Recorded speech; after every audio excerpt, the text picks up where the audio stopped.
오늘은 부활절 6번째 주일이면서 어버이 주일입니다.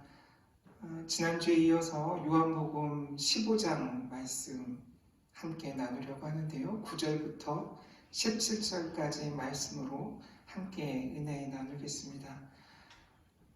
주님이 부활하신 이후에 우리들이 함께 나누는 이 말씀들, 즉 십자가 사건 이전에 주님께서 하신 말씀들을 우리가 되뇌이면서 기억하고 있습니다. 예수님께서는 말씀하실 때마다 우리들에게 그 말씀을 하시는 이유를 알려주시죠.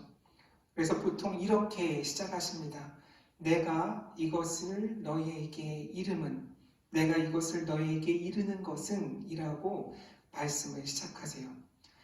주께서 우리들에게 말씀하시는 이유, 그것들을 간단히 정리해보면 그 말씀을 듣고 우리가 기억하고 믿고 걸려 넘어지지 않게 하기 위함이죠. 또한 평화를 누리게 하시려고 이 말씀들을 하시고 오늘 말씀처럼 기쁨을 누리게 하시려고 우리들에게 말씀을 하시고 있습니다. 말씀들을 한번 보면 요한복음 16장 4절 오직 너희에게 이 말을 한 것은 너희로 그때를 당하면 내가 너희에게 말한 이것을 기억나게 하려 하며 처음부터 이 말을 하지 아니한 것은 내가 너희와 함께 있었음이라. 다 성령께서 함께 하시는 일들이죠. 요한복음 13장 19절 지금부터 일이 일어나기 전에 미리 너희에게 일러둠은 일이 일어날 때에 내가 그인 줄 너희가 믿게 하려 함이로라. 14장 29절 이제 일이 일어나기 전에 너희에게 말한 것은 일이 일어날 때에 너희로 믿게 하려 함이라. 16장 1절 내가 이것을 너희에게 이름은 너희로 실족하지 않게 하려 함이니. 16장 33절 이것을 너희에게 이르는 것은 너희로 내 안에서 평안을 누리게 하려 함이라. 세상에서는 너희가 환난을 당하나 담대하라 내가 세상을 이기었노라. 그리고 오늘 말씀 11절에도 내가 이것을 너희에게 이름은 내 기쁨이 너희 안에 있어 너희 기쁨을 충만하게 하려 함이라. 이렇게 우리에게 꼭 하고 싶으신 그 말씀들을 전하고 계시죠. 지난주 함께 나누었던 말씀을 기억해 보면서 오늘 나눌 말씀의 핵심, 그것을 미리 말씀드린다면 주님은 참 포도나무시라고 말씀드렸잖아요. 그리고 우리는 그런 주님께 붙어있는 가지라고 고백했었는데 오늘 말씀에 따르면 포도나무와 가지 사이가 사랑으로 연결되어 있고 그 사랑으로 연결되어 있는 그 사이사이를 흐르는 양분이 바로 기쁨이라고 오늘 말씀은 전하고 있습니다.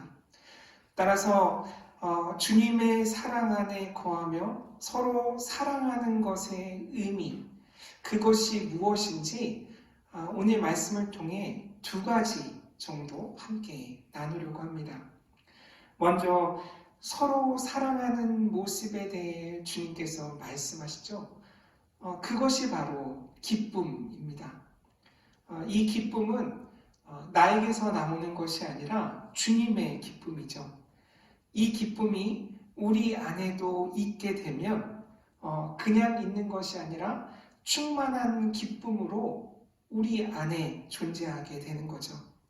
그리고 이러한 기쁨을 맛보는 방법이 바로 주님의 계명을 지키는 것이라고 말씀하시죠. 그 계명을 지키면 주님의 사랑 안에 거하게 된다고 말씀하고 계세요. 그 계명이 무엇인지는 12절에 나오죠. 내 계명은 곧 내가 너희를 사랑한 것 같이 너희도 서로 사랑하라 하는 이것이니라. 이렇게 또 친절하게 말씀해 주세요. 이렇게 부활하신 주님과의 관계를 맺고 있는 그런 사람들에게 보이는 고유한 특성이 바로 기쁨이라는 것이죠. 포도나무에 붙어있는 가지가 살아있는지 죽었는지 알 수 있는 그 기준이 기쁨이라고 오늘 말씀은 이야기하고 있어요. 17장 13절에서도 주님께서 기쁨에 대해 이야기하시는데 지금 내가 아버지께로 가오니 내가 세상에서 이 말을 하옵는 것은 그들로 내 기쁨을 그들 안에 충만히 가지게 하려 함이니이다. 우리에게 기쁨을 주시는 거예요. 선물로. 내가 너희와 지금 같이 있지 않을 그때 너희 안에 기쁨이 충만했으면 좋겠어 라고 이야기하시는 거죠. 그래서 임마누엘 신앙을 갖고 살아가는 사람, 부활 신앙을 갖고 이 땅에서 살아가는 사람의 가장 눈에 보이는 특징은 기쁨이 그 안에 있는가, 그 사람에게 기쁨이 있는가를 우리가 보면 되는 것이죠. 오늘 본문에 이 기쁨이란 단어, 히라보로는 카라라고 이야기해요. 카라, 좀 익숙하죠? 그 2007년인가 나왔던 걸그룹 이름이 카라였잖아요. 그때 그 카라 이름 제가 기억하는데 이 히라보로 달콤한 멜로디라는 의미를 갖고 있다고 그 카라라는 그룹명을 설명했었거든요. 이 카라라는 말, 이것의 의미가 기쁨이에요. 그리고 이 카라, 기쁨의 뿌리가 되는 단어가 있는데 카이로라는 단어거든요. 이 카이로는 행복하다, 기쁘다, 즐겁다, 대단히 기뻐하다라는 의미를 갖고 있어요. 그래서 우리가 잘 알고 있는 은혜라는 단어의 히라보가 카리스잖아요. 그래서 카이로, 카라, 카리스, 다 이 카이로라는 이 단어로부터 뻗어나온 단어들이에요. 그래서 카이로, 행복하다, 기쁘다, 즐겁다에서 카라, 기쁨이 나오고 또 은혜라는 뜻의 카리스도 같이 하나로 엮여 있거든요. 그래서 카이로, 카라, 카리스라는 이 단어들을 통해 보면 기쁨이라는 것이 바로 하나님께서 우리에게 주시는 은혜로구나 라는 생각을 하는 거죠. 그래서 기쁨은 주께서 주시는 것이라는 것, 그것을 오늘 말씀은 우리에게 알려주시죠. 11절에 내가 이것을 너희에게 이름은 내 기쁨이 너희 안에 있어 너희 기쁨을 충만하게 하려 함이라 라고 콕 집어서 내가 이것을 너희에게 꼭 알려주고 싶어 라는 표현으로 이야기하고 계신 거예요. 이 카라, 기쁨이라는 것의 특징을 또 곰곰이 생각해 봤어요.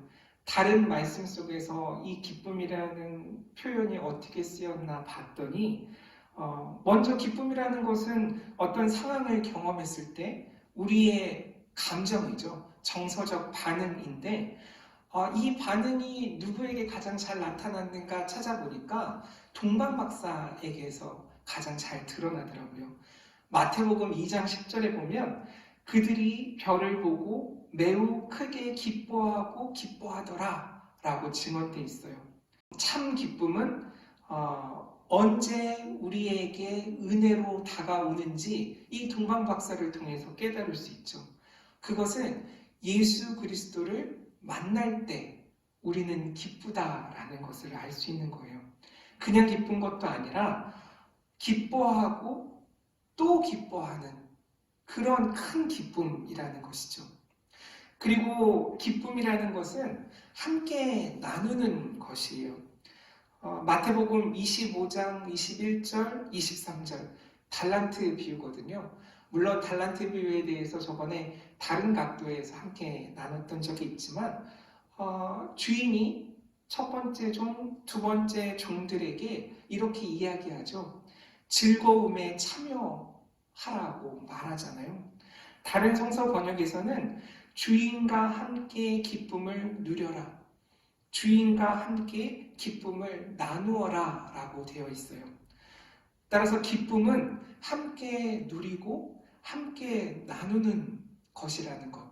그것을 또 말씀을 통해 깨닫게 되죠. 그리고 또 하나 기쁨은 이전에 경험한 그리고 지금 누리고 있는 그 기쁨을 넘어서는 것이에요. 장차 누릴 기쁨으로 우리의 현재를 이겨낼 수 있는 능력이 바로 기쁨이라고 말씀은 이야기해요. 히브리서 12장 2절을 보면 믿음의 주요 또 온전하게 하시는 이인 예수를 바라보자. 그는 그 앞에 있는 기쁨을 위하여 십자가를 참으사 부끄러움을 개의치 아니하시더니 하나님 보좌 우편에 앉으셨느니라. 이렇게 고백되어 있어요. 그는 그 앞에 있는 기쁨을 위해서. 이 말은 그분은 장차 누릴 기쁨을 생각하며 부끄러움도 상관하지 않고 십자가의 고통을 견디어내셨다라는 뜻으로 또 다른 성서 번역본에는 해석되어 있거든요. 즉 주님 안에 있는 주께서 주시는 기쁨이 십자가를 넘어서게 한다라는 거죠. 현재를 넘어서서 미래를 앞당겨서 살아가게 하는 능력이 바로 기쁨이라고 말씀은 이야기하고 있어요. 주님을 만났을 때 기쁘고, 그리고 그 기쁨은 나눠야 하는 것이고, 그리고 그 기쁨으로 우리가 지금뿐만 아니라 앞으로를 앞당겨 살아갈 수 있다라고 말씀들은 동일하게 고백하고 있는 거죠. 그래서 서로 사랑하면 기쁘다는 거예요. 이게 첫 번째였고요. 두 번째로는 서로 사랑하는 그 일은 우리의 관계를 변화시킨다고 말씀은 이야기하죠. 그 관계의 모델이 나와 있는데 그것이 바로 친구라는 단어로 표현되어 있어요. 친구는 오늘 말씀에 따르면 모든 것을 알리고 아는 사이예요. 모르는 것이 없는 거죠. 15절에 이제부터는 너희를 종이라 하지 아니하리니 종은 주인이 하는 것을 알지 못함이라. 너희를 친구라 하였노니 내가 내 아버지께 들은 것을 다 너희에게 알게 하였습니다. 이렇게 고백되어 있잖아요.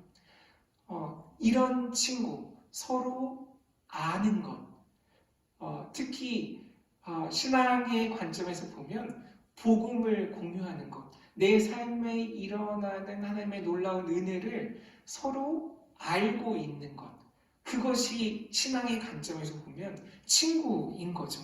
그것이 서로 사랑하는 관계인 거죠. 하나님께 들은 것, 하나님으로부터 경험한 것, 예수님부터 들은 말씀, 예수님을 통해 내 삶이 변화된 것, 그리고 성령님이 나와 함께 하시는 그 모든 역사들을 서로 아는 그런 사이가 바로 친구라는 것이죠.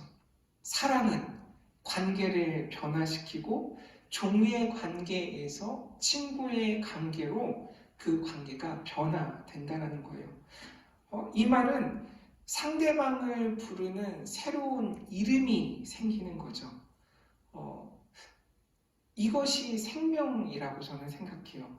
같은 대상을 새롭게 부를 수 있는 것, 그 대상이 내 눈에 새롭게 보이고 새로운 이름으로 다가오는 거죠.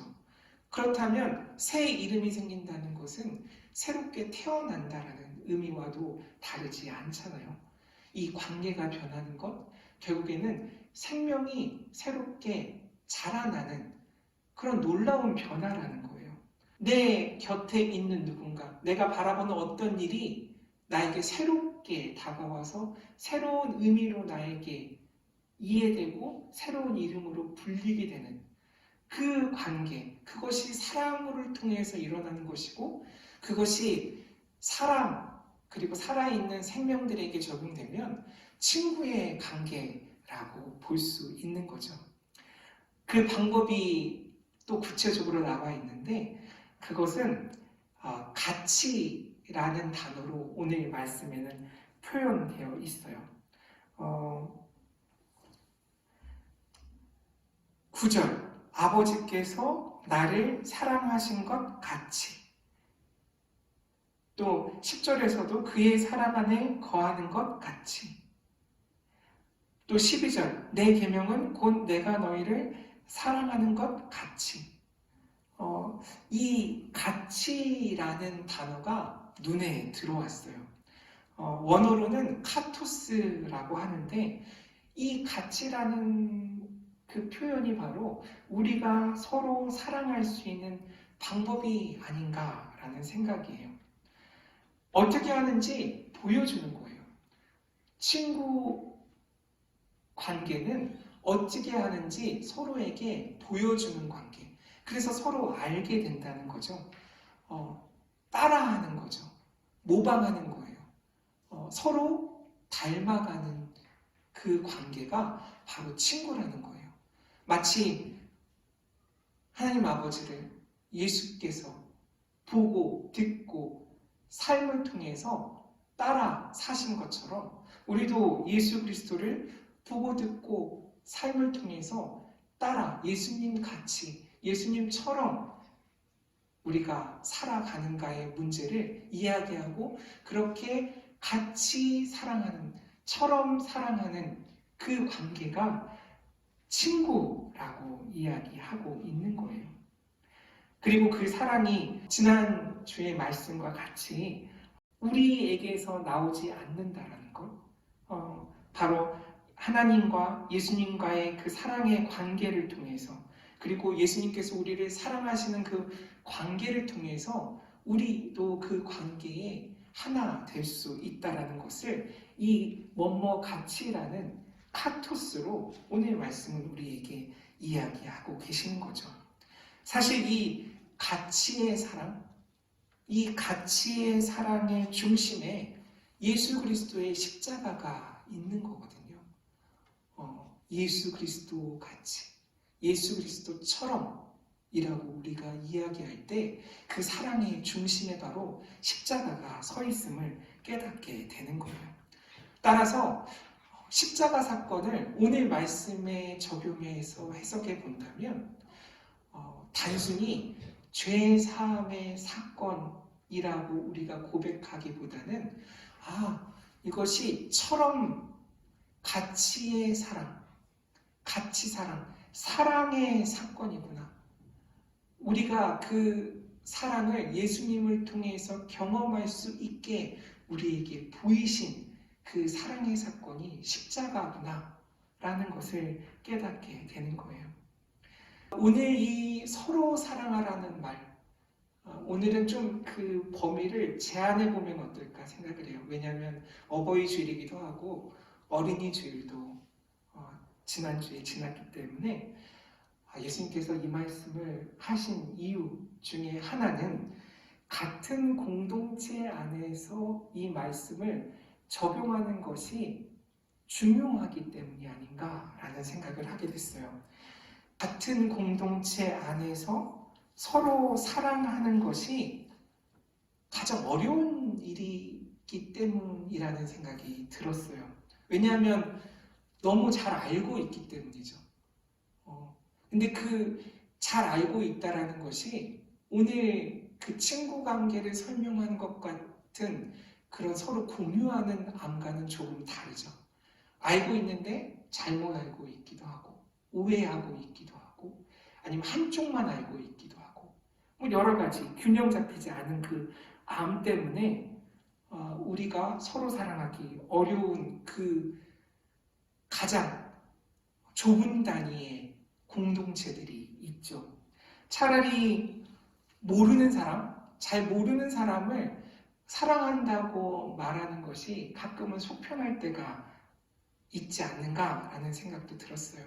그래서 가장 잘 아는 사람, 가장 잘 안다고 생각하는 사람, 그리고 매일 만나는 사람, 그 사람을 사랑하는 일이 가장 어렵기 때문에 사랑하라, 서로 사랑하라. 그리고 그 사랑은 너희 힘으로 할 수 없고 아버지께서 내게 하셨던 그 사랑처럼 그리고 내가 너희를 사랑했던 것 같이 해야 너희도 서로 사랑할 수 있다라고 말씀하고 계신 것이죠.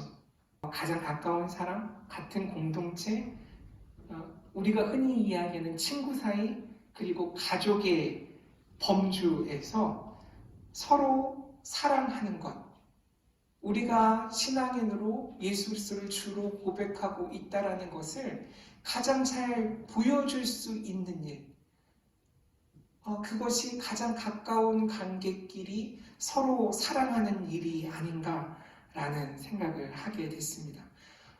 이것이 지난주 말씀대로라면 열매 맺는 거예요. 가족끼리 서로 사랑하는 일이 우리가 실천하기 가장 어렵지만 우리가 맺을 수 있는 가장 큰 열매라는 그 이야기를 하고 있다고 생각해요. 세상을 향해 대단한 일을 하는 것, 그것도 중요하겠지만 예수님을 주로 고백하고 같은 신앙을 갖고 살아가는 그 공동체 구성원끼리 서로 사랑하는 일이 우리에게 가장 중요한 열매구나라는 깨달음이 있었어요. 한국 교회에도 동일하게 적용할 수 있는 이야기죠. 우리끼리만 사랑하는 것에 익숙한데 서로 사랑하는 이 일은 하면 할수록 내적으로도 그 관계가 끈끈해지고 그 내적으로 관계가 사랑하는 사이가 되면 결국에는 다른 이들도 사랑할 수 있는 그 사랑의 영역을 확대할 수 있는 그 힘이 우리 안에 생기게 되는 거잖아요. 그래서 그 모델을 오늘 예수께서 보여주고 계시는 거죠. 그리고 지난주의 말씀과 이어서 보자면 16절 말씀이 우리에게 또 큰 은혜로 다가오는데 너희가 나를 택한 것이 아니요 내가 너희를 택하여 세웠다라는 말씀이에요.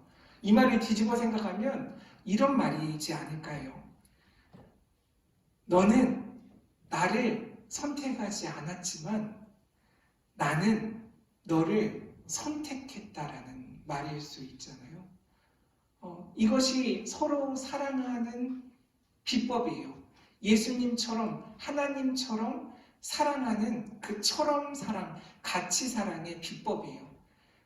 상대방이 나를 사랑하지 않아도 내가 먼저 사랑하는 것. 우리가 예수님을 택한 것이 아니고 예수님께서 우리를 택하셨던 것처럼 당신은 날 선택하지 않았지만 나는 당신을 친구로 받아들이기로 했다라고 고백하는 것. 그것이 같이 사랑을 실천하는 방법이라고 16절에 또 이야기하시는 거죠. 말씀을 정리하면 오늘 이 말씀은 역시 요한복음 13장 34절 35절에 새 계명을 풀어서 설명하고 계신 거예요. 새 계명을 너희에게 주노니 서로 사랑하라. 내가 너희를 사랑한 것 같이 너희도 서로 사랑하라. 너희가 서로 사랑하면 이로써 모든 사람이 너희가 내 제자인 줄 알리라. 기쁨이 넘치는가? 서로 사랑하는가? 이 두 가지 조건이 충족되면 그리스도의 제자구나 라는 것이 드러난다라고 예수께서 말씀하고 계신 거죠.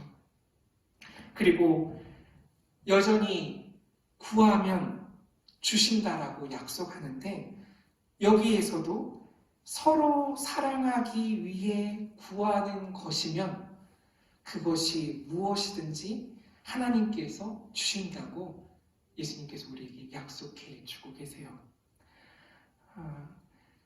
부활절 6번째 주일을 맞이하고 있고 또 가정의 달을 살아가고 있는 우리들 서로 사랑해야 될 가장 가까운 사람을 사랑하는 저와 여러분이 되셨으면 좋겠고 저와 여러분 안에 그 충만한 기쁨이 샘솟아 났으면 좋겠어요.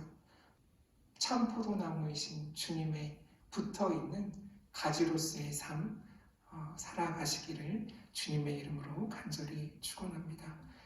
아멘. 기도하겠습니다. 하나님 감사합니다. 주님 주시는 기쁨이 내 안에 충만케 하여 주옵소서. 주님처럼 우리도 서로 사랑하게 하여 주시옵소서.